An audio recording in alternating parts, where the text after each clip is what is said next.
Assalamualaikum warahmatullahi wabarakatuh. Selamat pagi semuanya. Bagaimana kabarnya kalian hari ini? Semoga kita semua selalu diberikan kesehatan dan perlindungan oleh Allah Subhanahu wa taala. Baiklah, kali ini saya akan mempresentasikan mata kuliah pemahaman tentang peserta didik dan pembelajarannya. Nah, tentu di dalam dunia pendidikan tidak asing lagi nih mendengar kata-kata peserta didik, pendidik, dan pembelajaran. Karena ketiga hal tersebut saling berkaitan.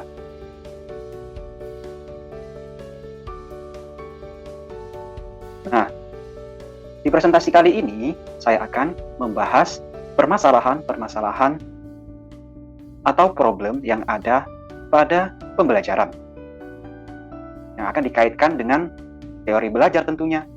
Nah, yang pertama, berikan penjelasan bagaimana penerapan teori belajar behavioristik, teori sosial kognitif, dan teori konstruktivisme di dalam kelas.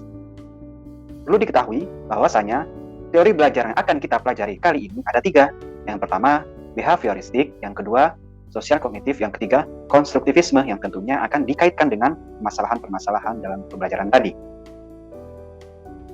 Yang pertama, behavioristik. Teori belajar yang mengedepankan perubahan perilaku peserta didik sebagai hasil proses pembelajaran. Nah, di Indonesia sendiri masih diwarnai oleh teori behavioristik dikarenakan teori tersebut dilakukan dengan memberikan stimulus kepada peserta didik supaya menimbulkan respon atau tanggapan. Nah, stimulus dan respon ini dilakukan secara berulang-ulang sampai mendapatkan hasil. Artinya, teori belajar behavioristik ini diterapkan supaya ada kebiasaan atau pembiasaan pada peserta didik. Contohnya, stimulus, guru selalu memberikan pertanyaan HOTS kepada siswa. Nah, tentu guru tadi memberikan soal yang HOTS itu supaya siswa terbiasa untuk mengerjakan soal-soal tingkat tinggi, supaya nanti kalau misalnya ada soal-soal yang sedang, siswa sudah terbiasa. Dan hasilnya atau respon, siswa terbiasa berpikir tingkat tinggi. Selanjutnya yaitu terdapat teori belajar sosial kognitif.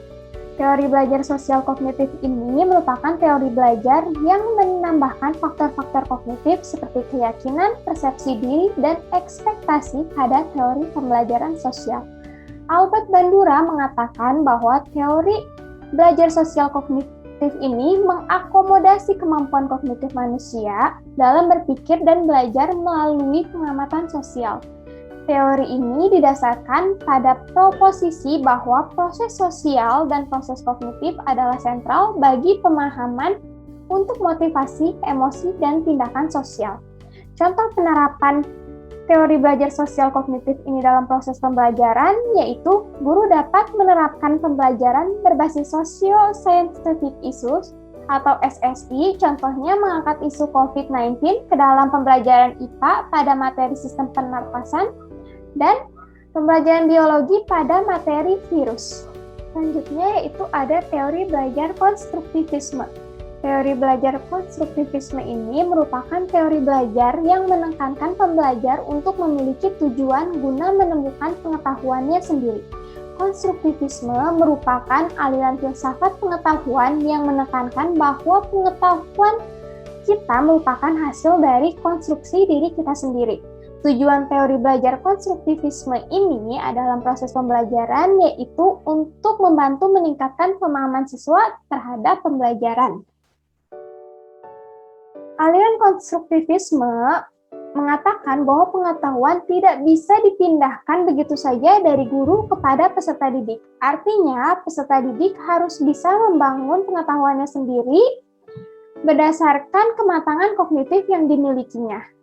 Contoh penerapan teori belajar konstruktivisme pada proses pembelajaran yaitu bisa menggunakan model pembelajaran discovery learning.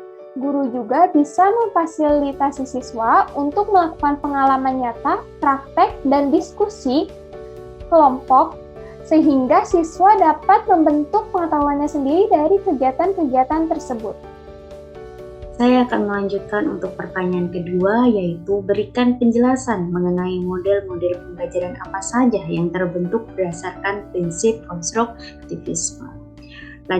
Model pembelajaran tersebut meliputi PBL, PJBL, Cooperative Learning, Contextual Teaching Learning, dan Discovery Learning. Yang pertama, Problem Based Learning. Nah, PBL ini merupakan model pembelajaran berbasis masalah. Siswa tidak saja mempelajari konsep-konsep yang berhubungan dengan masalah, tetapi juga metode ilmiah untuk memecahkan masalah tersebut.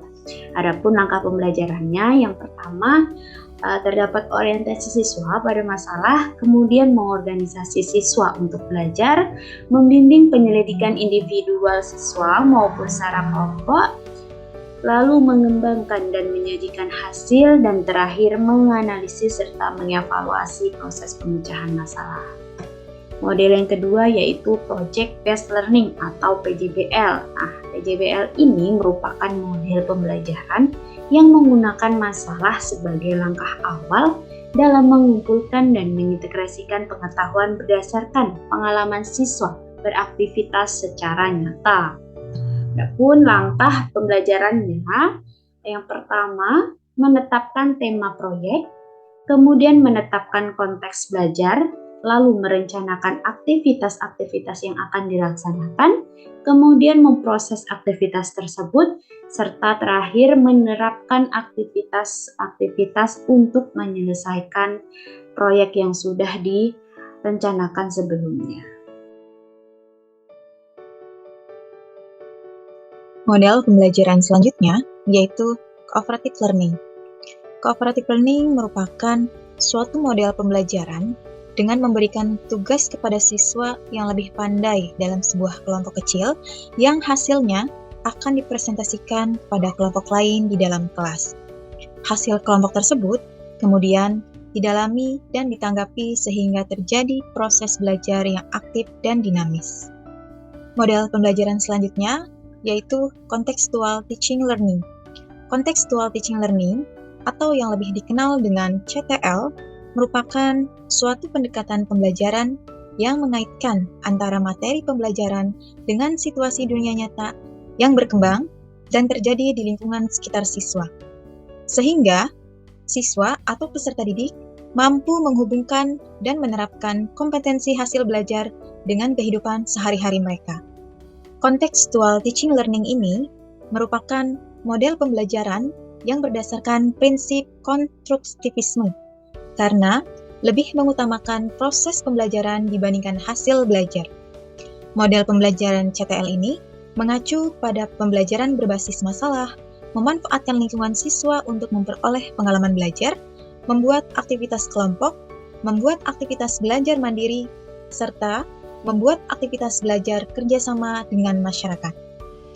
Model pembelajaran yang terakhir yaitu Discovery Learning. Model ini memberikan kesempatan kepada siswa untuk mengemukakan gagasannya dengan bahasa sendiri. Model Discovery Learning ini juga melibatkan seluruh kemampuan peserta didik untuk melakukan dan mencari serta menyelidiki secara sistematis, kritis, serta logis sehingga dapat menemukan sendiri pengetahuannya. Baiklah, pembahasan yang selanjutnya adalah rencana untuk meningkatkan motivasi pada siswa yang ada di kelas. Nah, ketika kita menjadi seorang guru, kita akan dihadapkan dengan berbagai macam karakteristik peserta didik yang sangat bervariasi. Nah, tentunya sebagai seorang pendidik yang profesional, kita mampu untuk menyesuaikan diri untuk bisa mengatasi keberaneka-ragaman tersebut dan juga mencari solusi terbaik terhadap permasalahan peserta didik. Pada contoh kasus yang pertama, yaitu Tania memiliki kemampuan yang rendah dan keinginan yang rendah untuk sukses. Maka hal yang perlu kita lakukan sebagai seorang guru yaitu dengan melakukan pendekatan secara personal kepada siswa yang bersangkutan dengan berusaha membangun hubungan yang baik dengan siswa tersebut. Nah, setelah kita melakukan hubungan yang baik, siswa akan merasa nyaman dan mampu mengemukakan setiap permasalahannya. Nah, selain itu juga karena usianya yang terbilang muda, yang masih senang dengan bermain, maka sebagai seorang guru kita bisa menggunakan metode ataupun media pembelajaran yang bersifat menyenangkan dan juga membangun kondisi kelas yang mengasyikkan. Nah, selanjutnya Ada kasus yang kedua yaitu Samuel yang bekerja keras untuk menjaga harga dirinya pada tingkat tertinggi, namun memiliki rasa takut yang kuat akan gagal. Nah, sebagai seorang guru, tentunya kita berusaha untuk merangkul semua peserta didik, maka yang pertama kita lakukan adalah melakukan pendekatan secara personal dengan memahamkan kepada Samuel bahwa tidak ada yang salah dengan kegagalan. Justru gagal adalah awal dari proses pembelajaran, bagian dari proses belajar. Nah, selain itu kita juga melakukan bimbingan secara bertahap dengan mencoba Samuel untuk berani mencoba dan tidak takut gagal, seperti dengan menunjuk Samuel untuk maju ke depan kelas menyelesaikan tugas yang diberikan oleh guru. Selain itu juga bisa menggunakan model pembelajaran secara cooperative learning, di mana proses pembelajaran yang dilakukan secara kelompok. Dengan diadakannya proses pembelajaran secara kelompok ini mampu meminimalisir kegagalan yang ditanggung oleh sendiri. Nah, selanjutnya yang ketiga adalah Sandra, 13 tahun yang tenang namun meremehkan keterampilan mereka. Maka guru dapat melakukan pengamatan kepada Sandra apa saja hal yang dia lakukan dan juga kebiasaan yang sering dia lakukan di rumah maupun di sekolah. Dan juga kita sebagai seorang guru tentunya kita berkomunikasi kepada orang tuanya untuk melakukan bimbingan dan juga arahan kepada Sandra. Dan juga kita sebagai seorang guru berusaha untuk bisa membuat Sandra itu merenungi terhadap hal-hal yang dia lakukan untuk bisa memperlakukan orang dengan baik. Ada contoh kasus yang 4, yaitu Robert, di mana dia menunjukkan sedikit minat di sekolah dan saat ini tinggal bersama dengan bibinya.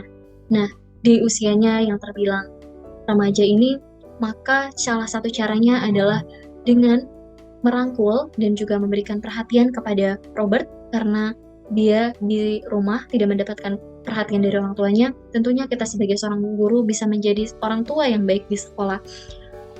Bisa dengan membuat model pembelajaran dan juga metode yang bervariatif, yang mengasyikkan, dan tentunya juga apalagi sekarang era digitalisasi yang semua model dan juga pun media pembelajaran akan lebih mudah dan juga bervariatif untuk bisa diaplikasikan dalam pembelajaran. Nah, dan di usianya yang juga terbilang muda, membuat Robert ini mudah terpengaruh oleh lingkungan sekitarnya. Maka sebagai orang tua di sekolah, kita berusaha untuk mendampingi dan juga memberikan arahan kepada Robert dan juga mengapresiasi ketika dia berhasil menyelesaikan tugas dengan baik. Nah, di mana hal-hal tersebut bisa meningkatkan motivasi dan juga keinginan belajar yang tinggi pada Robert. Baik, sekian dari kelompok kami. Assalamualaikum warahmatullahi wabarakatuh.